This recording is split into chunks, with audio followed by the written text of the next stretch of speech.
If you want the promotion, you'll have to be willing to work without the benefits.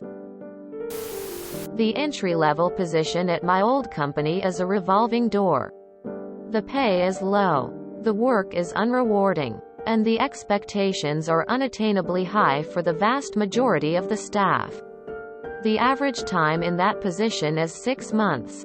This is by design. It's a position that requires minimal training and there are plenty of applicants willing to work for minimum wage. It's actually a really great entry into the field and uses all of the industry standard practices and tools. Most people use it as a launching point for a successful career and move on to a higher paying job after half a year. One of the cool things about the position is that they offer a great perk for paid time off.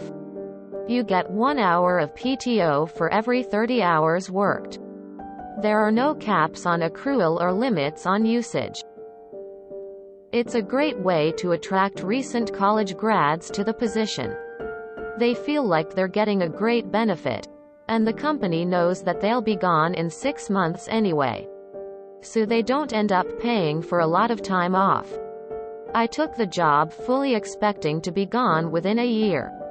But I ended up thriving in the position.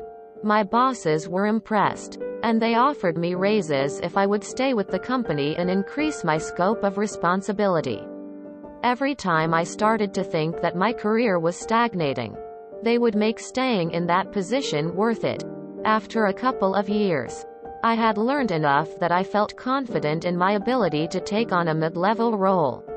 So I asked for consideration. The mid-level role comes with benefits and a salary, along with a title that would look great on my resume. The drawback was that this position has a cap of 4 days of PTO usage per year. Still, it would be a great stepping stone in my career, so I was eager to move up. The only problem is that the mid-level position hires from a pool of candidates with an MBA, which I don't have. My boss told me that they would love to have me work on that team and would give me a good raise, but I wouldn't get the title, salary, or benefits without an MBA. Works for me. I know how to write a resume and present myself in an interview. So the title is meaningless as long as I'm doing the work of that role. The pay increase would be great leverage while I search for a new job. And I don't need the benefits. I don't need to be on the company's healthcare plan because I get free healthcare from the VA. I don't need their 401k plan because my wife's company has a better one. I don't need their student loan repayment benefits because the GI Bill paid for my degree. So I took the promotion. But I kept my original title. I don't think they realized that this means I also kept my original PTO structure. And at my new pay rate, giving me that much PTO would be kind of expensive. After about a year in that position, I was ready to move on. I told my boss I wanted to use all of my available PTO and he said, "No problem. Enjoy your 4 days." Quote, "No, you don't understand. I'm still a entry-level job title. I'm off for the next 6 weeks. I actually did take a month off and had a great time. Then I started job hunting full-time and quickly got offers. When my PTO was over, I came back to the company with my 2 weeks notice.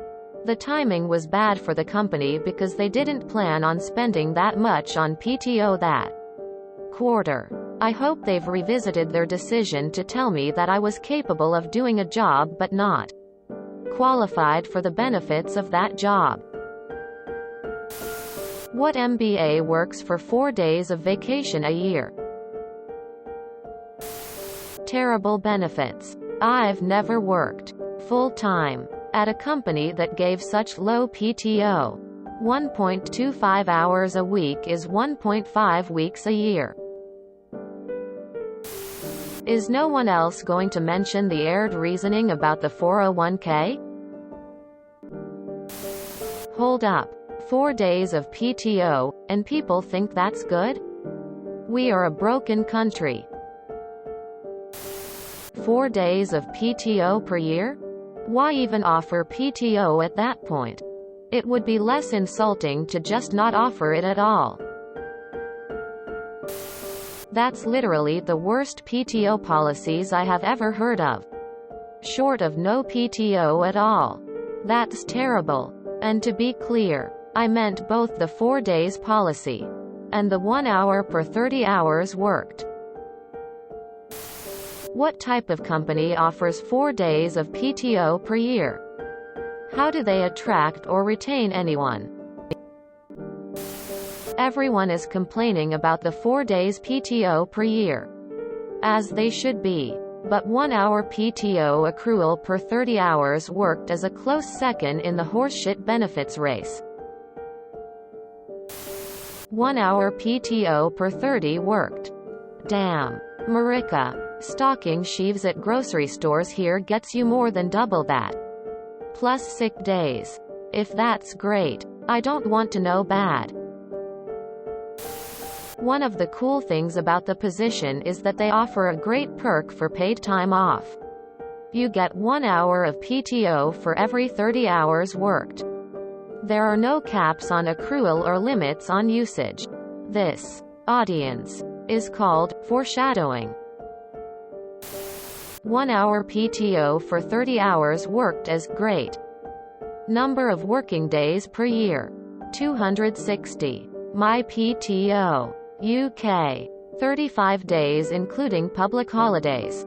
Total days worked. 260 minus 35 equals 225 equals 1,687.5 hours worked per year. PTO hours earned at your great rate. 1,687.5, 30 equals 56.25. 56.25 hours, 7.5 hours per day equals 7.5 days. And you call that a great perk? Any position that expects people to quit around 6 months is not a great entry, and is basically exploitation of people desperate for work. 1 hour of PTO for every 30 hours worked translates to a little less than 9 days of PTO accrued. After an entire year. That's awful. Hey. FYI. Unless you were actively contributing to your wife's 401k, then you should also be contributing to a 401k. Life happens and you want to be set for retirement. Huh? How long did it take you to collect 6 weeks of PTO? You said the position only gave you 1 hour for every 30 hours worked. Were you working overtime or something? Assuming 40-hour work week. You get 4 hours of PTO every 3 weeks. 6 weeks of PTO is 240 hours. 240 hours divided by 4 hours is 60. And this is 60 sets of 3 weeks. Which is 180 weeks. You worked 3.5 years with no PTO and then took 6 weeks off and considered that a win? And what kind of company only gives MBA mid-level people 4 days of PTO? Even with holidays. That's like no time off. You can get a week for July 4th. Yay. That's it. Waiting for Labor Day for your next time off. Then Thanksgiving. 1 hour PTO per 30 worked is considered a good perk? I get 39 days fully paid annual leave as standard. And I'm fully expected to take it. Not that I need any persuasion. America is a crazy, crazy place.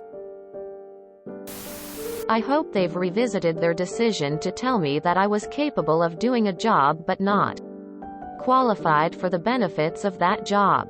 I guarantee that all they decided was to axe PTO for the entry-level position. So nobody pulls a fast one on them again. They played a stupid game and got a stupid prize. I hope you had a blast on your time off.